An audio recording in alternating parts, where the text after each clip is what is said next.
once discovered mathematics, I found that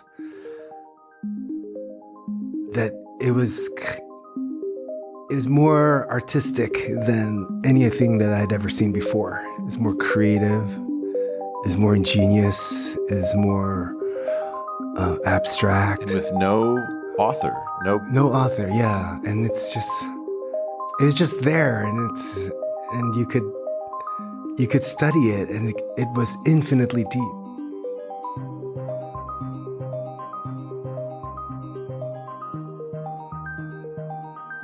You could pick up any part and you could just keep going, and everything just fit together so nicely.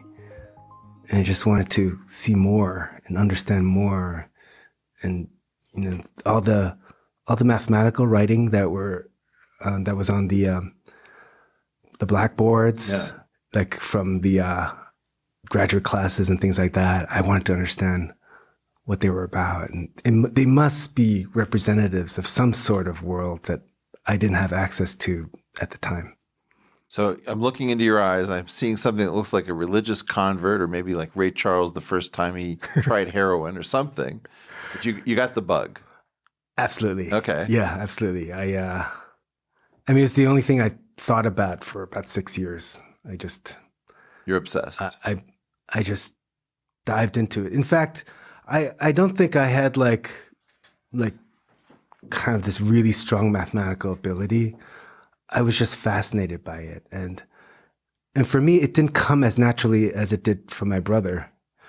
I really had to struggle.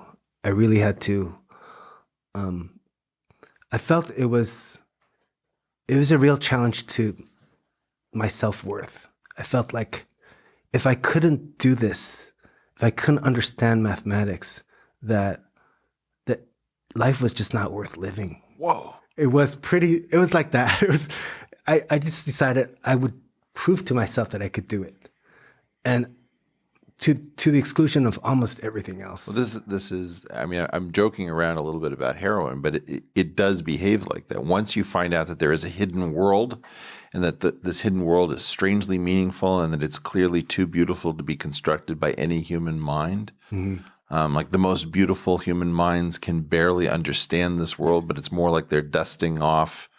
I guess in my understanding, I think about like the ruins of Petra, and imagine that Petra were buried in sand and you were just whisking away sand and uncovering ruins. You'd be pretty convinced that you weren't authoring the ruins of Petra. You would know that you didn't build this thing, but it's just such a privilege to be able to touch something this beautiful that it's apparently unauthored by anything known to be human.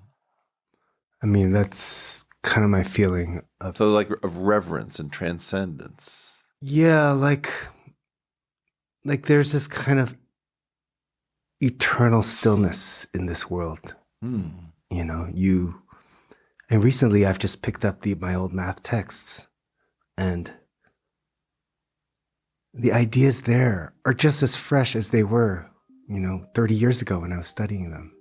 And they still have that pure beauty about them.